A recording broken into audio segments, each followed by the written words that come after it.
আমাদের দেশের যে শিক্ষা, শুধু আমাদের দেশ না আসলে, তাই না? প্রায় পৃথিবীতে প্রায় বেশিরভাগ জায়গাতেই একই অবস্থা ছিল। যে এই শিক্ষাটা ছিল হচ্ছে গিয়ে, আমি কিছু একটা পড়ব, পড়ে আর মাথার মাঝে সেটা জমা করব। তারপরে পরীক্ষা নামক একটা বিষয় হবে, তখন আমি মাথা থেকে সেটা বের করে দেবো সেখানে। তারপরে সেটা শেষ।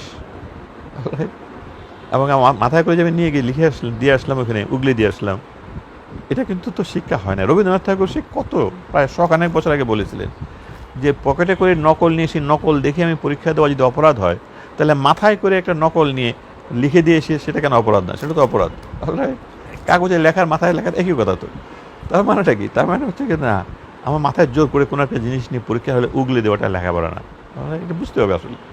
কারণ আমার তো অসংখ্য ছাত্রছাত্রী আছে, কাজে আমি দেখেছি যে একটা ছেলে কিংবা মেয়ে, সে পৃথিবীকে, রাষ্ট্রকে, সমাজকে, দেশকে, নিজেকে, তার চারপাশে সবাইকে কিছু একটা দিয়েছে তারাই, যারা নাকি পাঠ্য বইয়ে লেখাপড়ার বাইরে অন্য কিছু করে।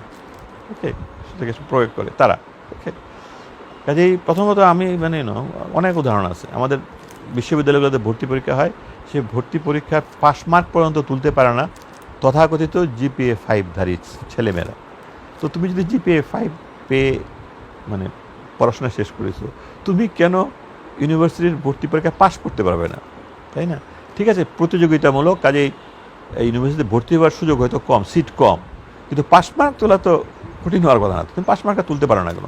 তার প্রধান কারণ হচ্ছে গিয়ে এই লেখাপড়াটা আসলে লেখাপড়া হয় নাই। কারণ বিশ্ববিদ্যালয় তো আর দেবে না, তারা তাদের মতন করে বেছে নেবে। ঠিক আছে, কাজেই প্রথম আমাকে মেনে নিতে হবে যে আমাদের লেখাপড়াটা ভালো ছিল না। আমরা যেটাকে জিপিএ 5 বলে একটা সিল দিয়ে দিচ্ছি, ভালো স্টুডেন্ট, সে আসলে শিখে নাই কিছু। যদি শিখতো তাহলে অ্যাটলিস্ট ভর্তি পরীক্ষা পাস মার্কটা পেতে পারত। কাজেই আমাদের যে পদ্ধতিটা প্রচলিত ছিল, সেই পদ্ধতিটা ভালো না, একদম আমি বলে দিচ্ছি পরিষ্কার করে।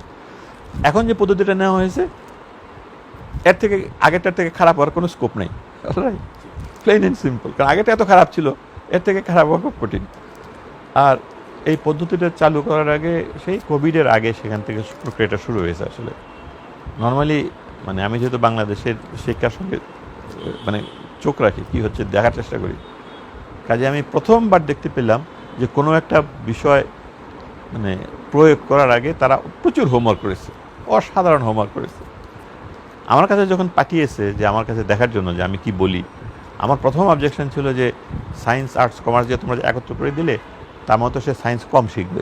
সে যদি সায়েন্স কম শিখে, তাহলে তো সে, আমি যেহেতু ইউনিভার্সিটিতে পড়াই, আমি অলরেডি দেখেছি যারা আমাকে পড়তে আসছে তারা সায়েন্স এনাফ জানে না। কাজে ওরা যখন আসবে, ওরা তো আরও কম জেনে আসবে, তো আমি ওদেরকে নিয়ে কী করবো? কাজে আমি ওদেরকে বলছি আমাকে কনভিন্স করাও যে ওরা সায়েন্স কম শিখবে না।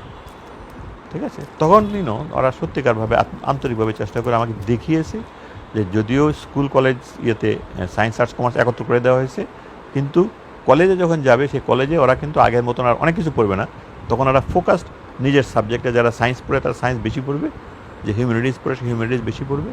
কাজেই সে নিজের সাবজেক্টে পড়ার একটা সুযোগ পাবে। কাজেই অর্থাৎ এই বিজ্ঞান কিংবা হিউম্যানিটিস কিংবা কমার্স এটা চুজ করবে ক্লাস 10 পাস করার পরে। কিন্তু যেহেতু আরও বেশি সময় ধরে পড়াশোনা করবে, কাজে কম শেখার কোনো স্কোপ নাই। আমি তখন নিশ্চিন্ত হয়েছি। তখন আমি এটাকে খুব আনন্দের সঙ্গে এটাকে আমি গ্রহণ করেছি। তার কারণ হচ্ছে কি, আমাদের দেশে দরিদ্র ছেলেমেয়েরা সায়েন্স পড়তে পারে না, কারণ ওদের মাথায় ঢুকিয়ে দেওয়া হয়েছে যে সায়েন্স পড়তে হলে তোমাকে কোচিং করতে হবে, প্রাইভেট পড়তে হবে। তোমার যদি কোচিংয়ের পয়সা না থাকে, প্রাইভেটের পয়সা না থাকে, তুমি খামাখা গরিবের ছেলে মেয়ে হয়ে সায়েন্স পড়ার চেষ্টা করো না। কাজে তুমি ডাক্তার হবে না, তুমি ইঞ্জিনিয়ার হবে না, তুমি অন্য কিছু করো, তাই তো? এখন আর সেটা নাই। এখন যেহেতু সবাইকে পড়তে হচ্ছে, ক্লাস 10 পর্যন্ত প্রত্যেকটা ছেলে মেয়ে কিন্তু সমান সুযোগ নিয়ে বড় হচ্ছে। এরপরে ঠিক করুক কে কোথায় যাবে। ঠিক আছে, এটা খুবই আনন্দের একটা ব্যাপার। আমি আমাদের দেশে দরিদ্র ছেলে মেয়েদেরকে একটা নতুন সুযোগ করে দিচ্ছি। এরপরে আসে যে পড়াশোনার পদ্ধতিটা। আগে পাঠ্য বই ছিল, আমি পড়তাম, ছেলেমেয়েরা পড়তো, মাথায় করে নিয়ে যেত, পরীক্ষা হলে দিয়ে আসতো। এখন সেই একই পাঠ্য বই, ইনফ্যাক্ট আরও অনেক সুন্দর পাঠ্য বই, যার এমন সন্দেহ থাকে সে নেট থেকে নামিয়ে বইগুলো দেখুক, কত চমৎকার পাঠ্য বই, কত যত্ন করে সবাই লিখছে। সেই পাঠ্য বইগুলো পড়ছে, কিন্তু মাথায় জমা রাখার জন্য ওদের কোনো চাপ নাই। এখন ওরা এটা ব্যবহার করছে, যে যেটাই পড়ছে সে সেটাই ব্যবহার করছে। আগের থেকে ঠিক করে নেওয়া হয়েছে তার এই স্কিলটা করা দরকার। এই স্কিলটা করার জন্য এই পাঠ্য বইয়ের এই অংশটাকে তাকে বিভিন্নভাবে তাকে প্রয়োগ করতে হবে তার নিজের জীবনে, তার ক্লাসরুমে, তাই না? কাজেই তাদেরকে কন্টিনিউয়াসলি সেটা করানো হচ্ছে। কেউ যদি একটা জিনিস পড়ে সেটা সে ব্যবহার করতে থাকে, নানাভাবে ব্যবহার করে জীবনে, নিজের ক্লাসরুমে, বন্ধুদের সঙ্গে, তাহলে কিন্তু সেই জিনিসটা তার মাথায় স্থায়ীভাবে থাকে, তখন সেটা উগলে দেওয়ার ব্যাপার থাকে না, তাই তো? কাজেই মানে আমার ভিতরে বিন্দুমাত্র সন্দেহ নাই যে এই পদ্ধতিটা আগেরটা থেকে ভালো। এখন প্রয়োগের ব্যাপারটা, তাই না? আগে শুধু একটা পাঠ্য বই থাকতো, ছেলেমেয়েরা পড়তো। এখন কিন্তু পাঠ্য বই একটা না, একাধিক। শিক্ষকদেরকে বলে দেওয়া আছে তাদের জন্য যে তুমি এই পাঠ্য বই এটা এই জায়গাটা পড়ানোর সময় এই অংশটুকু এই জায়গা থেকে দেখে এইভাবে এইভাবে করো। অনেক যত্ন করে, অনেক পরিশ্রম করে করা হয়েছে। শিক্ষকদের ম্যানুয়াল আছে এবং ছাত্রদেরও ম্যানুয়াল আছে, তাদেরকে বলে দেওয়া আছে তুমি এখন এটা করো, তুমি এখন এটা করো, তুমি এখন এটা করো। কাজে প্রয়োগটা যেন সহজ হয় সেই জন্য কিন্তু ব্যাকগ্রাউন্ড, তাই না, হোমওয়ার্কটা কিন্তু যথেষ্ট যত্ন করে করা হয়েছে। ওকে, এবং আমি এটা শুরু করার আগে যখন নাকি পাইলট করা হয়েছিল, এই প্রথম আমি দেখলাম যে কিছু একটা পাইলটিং করা হচ্ছে দেখার জন্য। 64টা স্কুলে পাইলটিং করা হয়েছিল। আমি কিন্তু অনেক স্কুলে গিয়েছি, সেই চরে যেখানে মানে মানুষ যাওয়ার উপায় নেই, তাই না, অত্যন্ত দীনহীন স্কুল, ভাঙ্গাচোরা স্কুল, দরিদ্র ছেলেমেয়েরা পড়ে, সেখানে আমি গিয়েছি, বাচ্চাদের সঙ্গে কথা বলেছি এবং আমি খুব অবাক হয়ে এবং আনন্দের সঙ্গে লক্ষ্য করেছি বাচ্চারা এটা গ্রহণ করেছে। মোস্ট ইম্পর্টেন্ট থিং, ঠিক আছে? কাজে শিশুরা এটা গ্রহণ করেছে। আর যারা নাকি এর বিরুদ্ধে লাগছে তারা একটা খোঁজ নিলে বোঝা যাবে তারা কারা। তারা হচ্ছে গিয়ে আমাদের উচ্চবিত্ত স্কুলের উচ্চবিত্ত শিক্ষকেরা।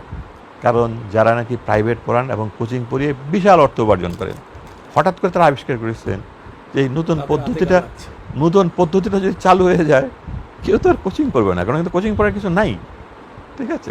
কোচিংয়ের কিছু নাই, কোনো স্কোপ নাই। হঠাৎ কোচিং পড়াবেন, কী পড়াবেন? বুঝেছেন তো? কাজেই হঠাৎ করে তারা আতঙ্কিত হয়ে গেছে। এবং যারা কোচিং, তাই না, বিশাল কোচিং ইন্ডাস্ট্রি আমাদের বাংলাদেশে, চিন্তার বাইরে তাদের কত টাকা, তাই না, তারপরে এসে বিপদে সর্বনাশ। এটা যদি চালু হয়ে যায়, এটা যদি সাকসেসফুল হয়ে যায়, আমরা কি করব, আমাদের কী হবে? সেই জন্য কিন্তু শুধু তাই না, দুঃখের ব্যাপার হচ্ছে কি আমাদের অনেক বড় বড় বাংলাদেশের অনেক বড় বড় ইন্টেলেকচুয়ালস, তারা সিস্টেমটা স্টাডি করেন নাই, দেখেন নাই। ওরা জাস্ট এইটা সেটা শুনে, এটা সেটা কথা বলে ওনারা সমালোচনা করেন, পত্রিকায় আর্টিকেল লেখেন। আমার খুব দুঃখ দেয় যে আপনারা যে আর্টিকেলটা লিখলেন এই সিস্টেমের বিরুদ্ধে গতানুগতিক কথা বলে, একটু কি পড়ে দেখেছেন, একটু খোঁজ নিয়েছেন, একটা স্কুলে গিয়ে বাচ্চাদের সঙ্গে কথা বলেছেন, তাই না? বলেন নাই, কিন্তু লিখে দিয়েছেন। আপনারা বড় মানুষ, বিখ্যাত মানুষ, দেশের গুরুত্বপূর্ণ মানুষ, আপনারা একটা কথা বলে দিলেন, তাই তো? যাই হোক, কিন্তু যেহেতু শিশুরা এটা গ্রহণ করেছে, আমি বলি এই ফাইটটা এখন শিশু বনাম সুশীল সমাজ। আমি দেখতে চাই কে জিতে, ঠিক আছে? আমার ধারণা শিশুরা জিতবে, কারণ শিশুরা এটা এত এত যত্ন নিয়ে গ্রহণ করেছে, এটা থেকে বের হয়ে আসার কোনো কোনো আতঙ্কের কোনো ব্যাপার নেই। কাজে আমি খুব আগ্রহ নিয়ে অপেক্ষা করছি। আজ থেকে যদি 5 বছর যদি কষ্ট করে এটাকে চালিয়ে নেওয়া যায়, প্রথম দিকে প্রয়োগ করাটা একটু ঝামেলা হবে। গ্রামের স্কুলগুলো কিন্তু খুব সহজে গ্রহণ করেছে, শহরের স্কুলগুলোর সমস্যা, তাহলে কিন্তু আমরা তার ফল পেতে শুরু করব।